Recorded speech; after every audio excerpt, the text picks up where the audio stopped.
Hey guys, it's Kevin again, and in this video I'm going to review to you the final Twilight movie, Breaking Dawn Part 2, but I'm also going to talk about Part 1 because I never reviewed Part 1.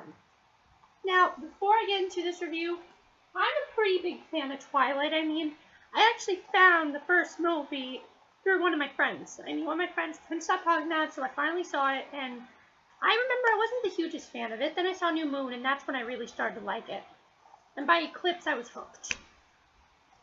But, I'm a pretty big fan of Twilight. Over the years, though, I haven't been as big as a fan. Now, I'm going to have a brief discussion about Part 1.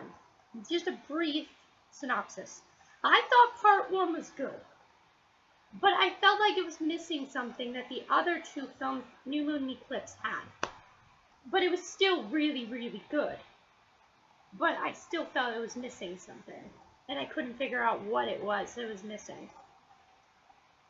And, so I didn't really know what to think out of Part 2 because of that, but I did think they ended Part 1 exactly where they should have. So I didn't really know what to think of Part 2 because of that. I saw the trailer, and I was like, I gotta go see it. I completely forgot about it, though, because there were other movies I got excited for that I completely forgot about this one. And I feel so stupid that I didn't go see this in the theaters because the Twiight Saga Breaking Dawn Part 2 is one of the best endings to a movie series I think I've ever seen. It was so good, and it is definitely one of my favorite movies of 2012 for sure. Just for sure. So, it does have one problem, and this is just a small problem. They should have just put this movie into one big movie. When this Blu-ray was coming out, this Blu-ray is actually the Walmart version. You can get it. It's Part 1 extended and Part 2. I thought they should just put it as one long movie. It'd be 230 minutes, but I think it would have been better if it was just one long movie. Because a lot of people are very dissatisfied by Part 1. And I felt if they were to watch Part 2, they wouldn't be as dissatisfied. But I absolutely love Part 2. As I said, Part 1 was okay. Part 2 is basically takes place where Part 1 left off. We see Bella basically trying to be a vampire. And the plot is basically, well, I'll read right here. In the final chapter of the Twiight Saga phenomenon, the birth of Bella and Edward's child brings conflict between Bella and her lifelong friend Jacob, an all-out war between Cullens and the Volturi. And that's basically what it is. You get to see Renesmee, and I just have to say, like I said, I loved it. I thought it was perfect, the way they ended it. So now I want to get into the performances. And the first person I want to talk about really surprised me, Kristen Stewart. I don't know what she did, but these last two Breaking Dawn films, Breaking Dawn Part 1, I think Eclipse was the first film where she was actually seemed like Bella. She was good. Breaking Dawn Part 1, she was really amazing in those few scenes where she had to become ugly and had the baby and all that stuff. Breaking Dawn Part 2, she is extremely likable. I don't know what they did to her, but when she becomes a vampire, she becomes extremely likable. She's no longer biting her lip and blinking her eyes every time, well, because one, she's a vampire, so she can't do that. And two, I think Kristen Stewart just tried to have a lot of fun with this one. And I don't know if Kristen Stewart gets shy or whatever, but she's really weird when she's on camera. We all have to admit that. But I thought she did fantastic in this. She was also very motherly to Renesmee. I loved how motherly she was. I really loved the mother and daughter scenes between Bella and Renesmee. I thought that was really great.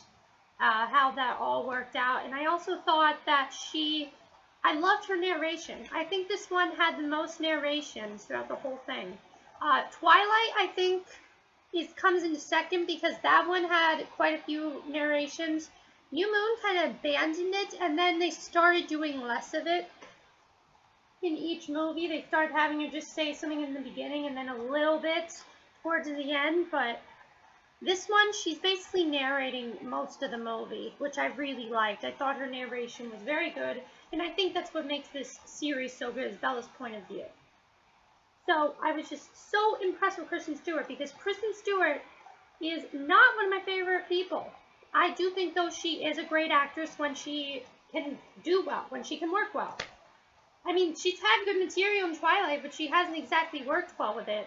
She did a terrible job in New Moon. I mean, New Moon was good, but the whole movie, she's just like this. I'm depressed. I'm Bella. I'm just so depressed right now. And I'm just going to talk like this throughout the whole movie, even when I'm happy. I'm just going to talk like this. And that's what she does. And that is not what she does in this. In this movie, she just seems very much more happy. The movie opens with her wanting blood, and she basically ends up getting the blood from a deer. And I thought that was really funny how that worked out. So that was really great. And then right above her is Taylor Lautner. He was really great in this movie because, as we know, he is imprinted on Renesmee, and I thought it was very interesting to see how this was going to work. A lot of people are saying, this is so stupid, it's a freaking baby. That's when the werewolf falls in love with it. Jeez, have you been paying attention to the movies at all? I know you haven't, obviously. But I thought that was really cool when we saw it, when Bella finds out, I forgot to mention, when Bella finds out that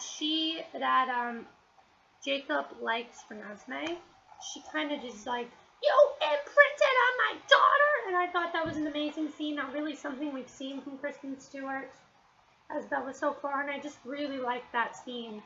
And I thought Jacob did an amazing job. It was really nice to see Jacob not pining over Bella for once and just wanting to be with Renesmee. And I liked how he called her Nessie and all that. And I also loved how eventually Bella lets Renesmee be with Jacob. And I really thought Jacob did a really great performance because no matter what happened, he always stuck by Renesmee. And I just thought Taylor Lautner did a really good performance in this. And then there's Robert Pattinson, who in my opinion has never been the best part of these movies. I've always thought that Kristen Stewart was okay and Taylor Lautner was good.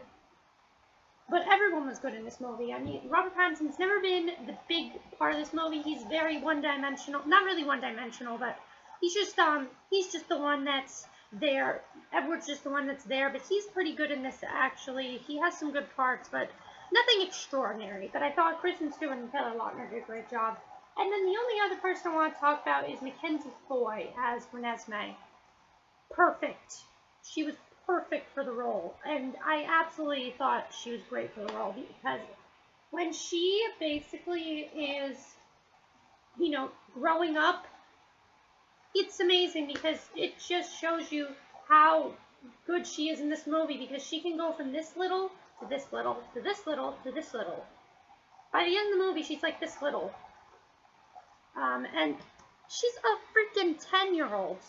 So I found that to be really amazing. They've cast a really great little girl, and I think that's why this film seems very different from the other Twilight films. Both of these, Breaking Dawn feels very different from the rest of the Twilight films. So now, hopefully you have seen the Twiight Saga Breaking Dawn Part 2 because I'm about to ruin the entire movie for you. And if you have not seen Breaking Dawn Part 2, you're going to want to get the hell out of here. And I'm serious right now.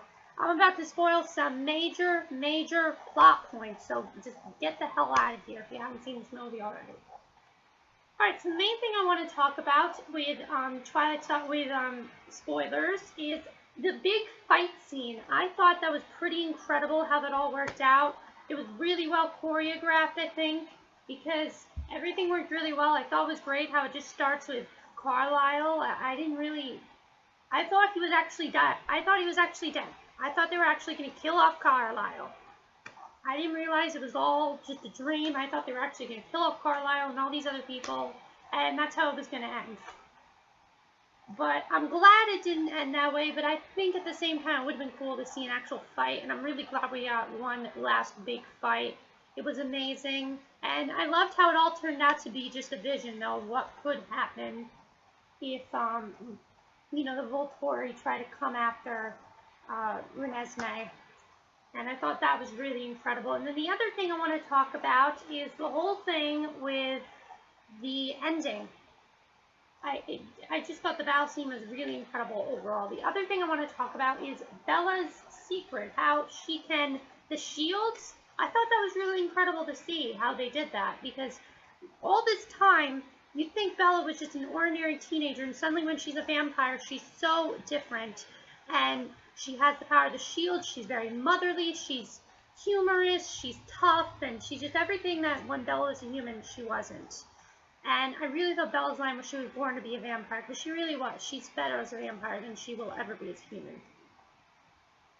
So, I mean, that was really, I also really want to talk about the ending. That's it for the spoilers, so you can now unmute the video, but basically the thing I want to talk about with the ending is they have a really nice ending with Bella and Edward. Basically, she shows him a montage, and he basically says forever, and she says forever, and then they did this really cool thing that it seemed like a Broadway show almost, where they bring out each cast member, and it's every single cast member from this movie, even the ones that died in the previous movies.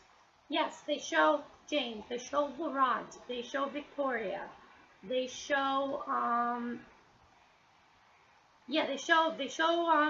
the vampires, they show the ones that died, which I thought was, and they even show Bree freaking Turner, which I was not expecting at all, and I thought that was really cool how they did it.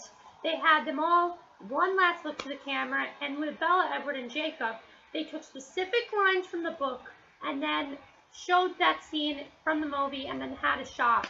And I just thought that was incredible. I felt like clapping after each time because it was just that incredible for me. And I think this series has gone pretty big. I mean, it went from this quiet little movie, Twilight at first, was this quiet romantic movie with one little action scene. New Moon was a lot more action. Eclipse had the most action. Breaking Dawn was sort of your rest period. This one, I think, is definitely the best, and it makes it the best because of just how good everyone was and how great they ended it. They just ended in the perfect way. I also, by the way, love the scene with Charlie finding out. I didn't really think, I already thought he knew that there were vampires. I kind of had this feeling that he knew already, but he didn't. And I was glad he didn't because I thought, how did he figure this out? I thought that'd be weird if they did, but it was really cool how Jacob explained it to him. So overall, I love the Twilight Saga Breaking Dawn Part 2. It is definitely one of my favorite movies of the year. Let me know what you thought of the Twilight Saga Breaking Dawn Part 2. And again, as I said, do you think it should have just been one long movie? I think they should have just released it that way. I'm glad they did it this way, though, at Walmart, where they just divided it this way so you can watch one after the other. So, let me know what you guys thought of Twilight Saga Breaking Dawn Part 2. Did you like Part 1 or Part 2 better? Which one did you like? What do you think of Mackenzie Foy? I thought she was absolutely adorable in this role. And that's basically it for my review of the Twilight Saga Breaking Dawn Part 2.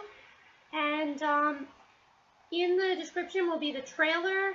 And, well, no, will I put the trailer down? I don't know. But that's it for this review. See you guys next time. Bye!